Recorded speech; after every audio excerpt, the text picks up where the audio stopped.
Hello YouTube, Tim here, and I'm going to be fixing up, patching up the sides, that is, of this green arrow bow. I've also shaped it a little. I don't think I showed you the latest shapings. I'm going to take this pan, shake in, I'm not sure exactly how much InstaMorph will need. Let's be generous with it because, truth be told, you can always shred it when you're done. And I can't reduce it to the fineness of these prill that it comes in, the pellets, but I can do a pretty good job just cutting it up after you roll it into a sheet. I have some freshly boiled water which has been cooling for a little while. It's probably a touch too hot, but given the this is much cooler and the large surface area, the metal will absorb some of the heat. We're not in any danger of damaging anything.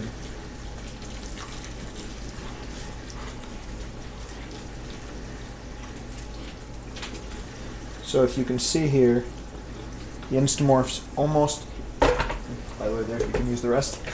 The InstaMorph is almost, take this out of the clamp, completely transparent. This is where Tim would normally drop the phone right into the boiling water, so I'm going to stand back a little bit. So that gives you a pretty good idea of what's going on. Now let's put you back in the tripod clamp. Great. So, you don't want to stick your hand in there. You're going to burn yourself. So, get a metal implement or something that you think you can stick in there without damaging it, like, say, a fork. That's a pretty good one. Ta-da! Now, there are still some areas that are not completely transparent. They need to heat a little bit more. There's no rush. You could leave it in there for another second. And since it's cooling off even more, you can take some extra water, raise the average temperature a little bit more. There's no harm in that. There are little bits of it floating around, but most of it is kind of glommed into one major chunk there. I'm going to walk in front of the camera here and examine. This is looking really good. So at this point, what I do is very carefully just lift it. There you go. Squish it around to pick up any of the other little chunks that are sitting around here and there. I like to drip it, shake it out, because all that hot water is going to come out one way or another. When you need it, if you need it, and you should, that's when most of it's going to come out too. See there, drip, drip, drip, drip, drip, drip.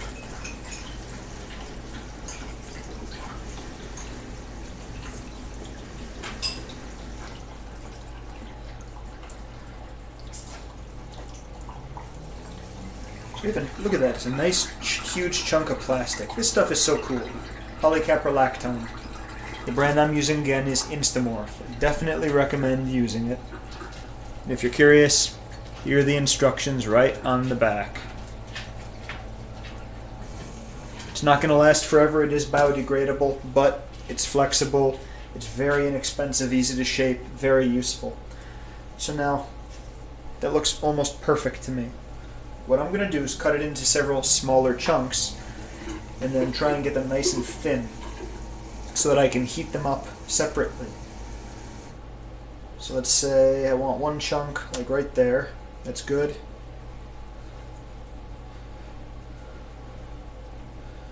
And let's pull this into a sheet here. Maybe into two parts right down the middle. Okay. Now if we let that get cool, no problem. I can just heat it up with the heat gun. When they're little pellets, it's almost impossible to heat with a heat gun. I mean, you can do it, but they blow all over the place. So it's a slow process. With a bigger sheet like that, it's much easier. You see how it's already starting to become milky and opaque? Just take it, turn the heat gun way down. Let me make sure you can see what I'm doing over here.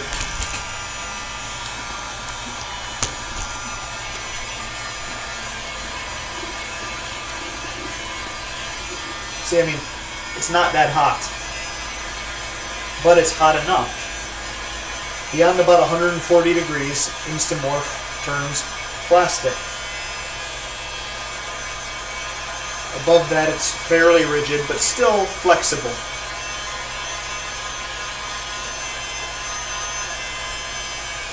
Remember, nice thin sheets will heat evenly and rapidly. So that's primarily what we're after. So if it's too thick, you can just stretch it out. You can use a rolling pin. A wooden rolling pin is a great thing to use to get this thinner, but it has to be pretty warm to start. Otherwise, it's not going to help too much. And here, case in point, InstaMorph sticks to itself really well.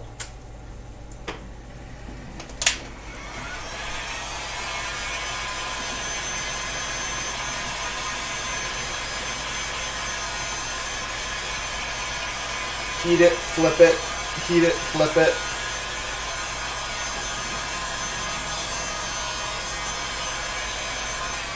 Notice I'm not heating it on the aluminum heating channel because it'll stick to that too. For the most part, InstaMorph being fairly sticky is a good thing for us. That's exactly the property that we're looking for. See, this is already almost, it's still flexible and I can still shape it, but it's more or less starting to set.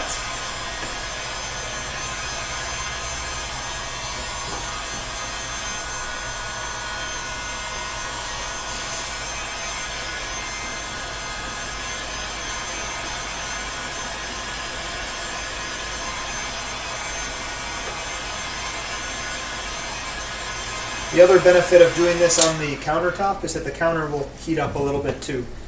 I'm on a low setting, so it's not going to be too big of a deal, but the counter will heat up, and that will also release heat right back into the InstaMorph. Let's turn you around. Here we are. Okay, here we are back with the soft InstaMorph and our bow. I'm going to take this and again probably have it. I'll put the other back there, and occasionally I'll just reach over and heat it up for a second or two with the heat gun. This I'm going to stretch out into a nice thin sheet. Not too thin, but you know, roughly like so. And likewise, heat it with the heat gun.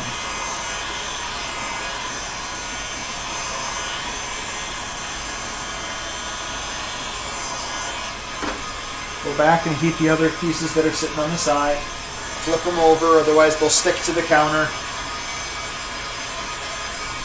Come back. Make sure this is nice and warm. Heat the area you're going to be working on. Let's give it a try. Okay. I'm trying to cover up this gap here.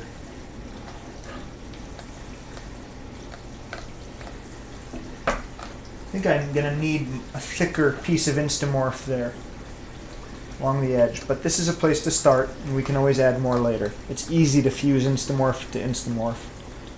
As you see, it likes to stick to itself, so that works out perfectly. You can come by and you can cut off any excess, or just, while it's still warm, peel it like this. And then, again, since you'll have scraps, you can heat them and add them back.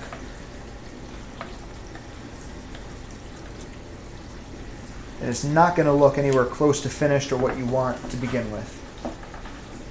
You see, I'm just pulling away anything that I don't need or that I don't expect to need. Adding it to my little pile.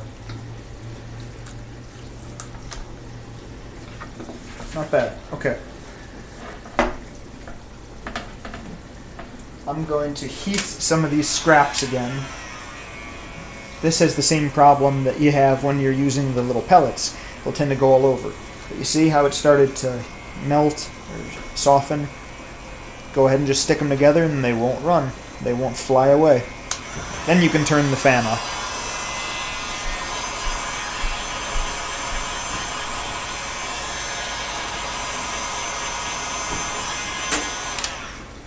Okay, so now we have some wonderful heated InstaMorph. this stuff was cooling. And really, the gap was filled pretty well until it was really wide back here. So I'm just going to roll this into a little tube shape. I'm going to keep this. At the same time, I'm keeping this hot.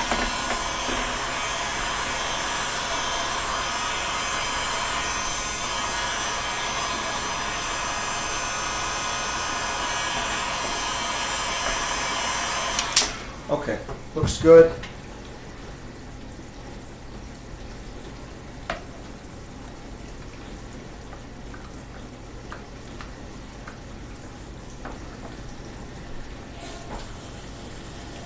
That's pretty good.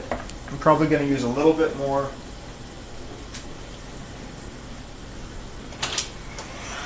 But that's the right idea.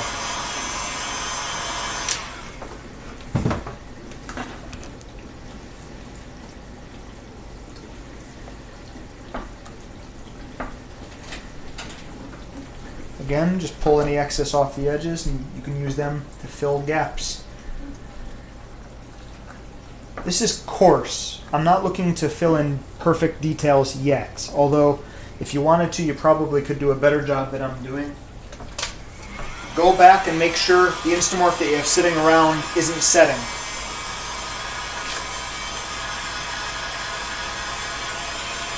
So I'm just heating that all up again, making sure it doesn't set. And you know what, if you wanted, you could always just heat this, peel it all off, and start again. Roll it back into a ball, and you're no worse for it.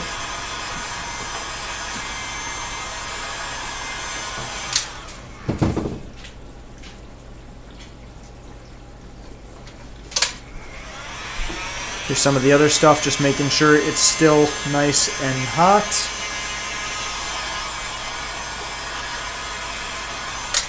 Alright, let's just continue on up the edge here. I'll tell you what, let's start at the other side. I'm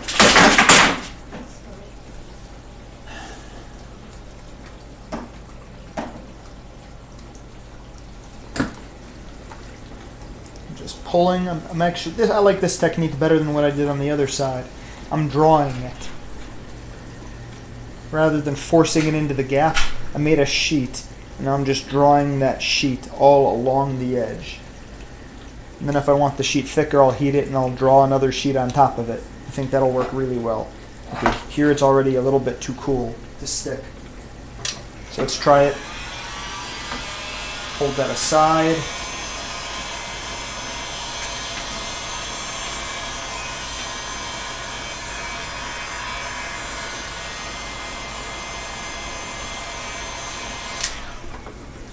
Okay, excellent.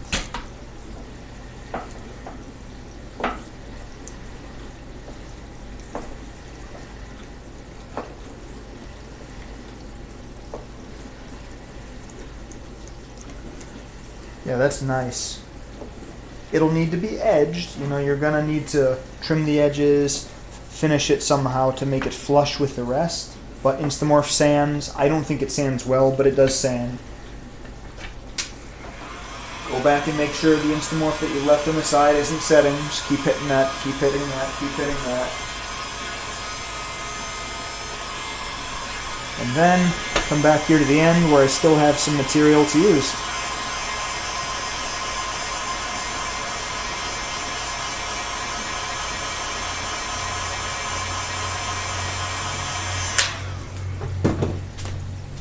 And again, you're just grabbing it. And I'm squishing it while I'm drawing it down. Pretty nice, pretty darn nice.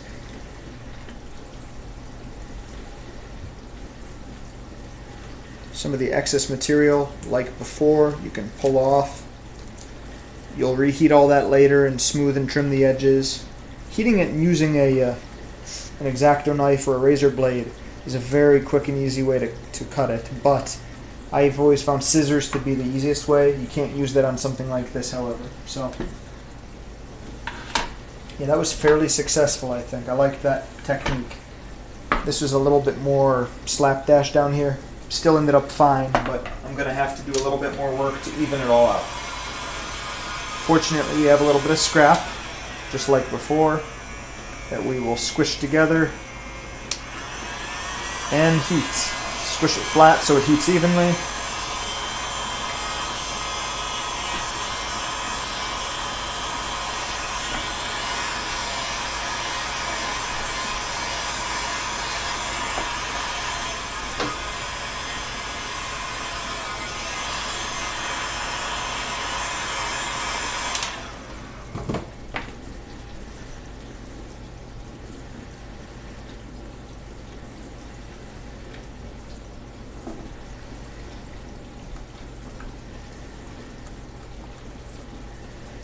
Great.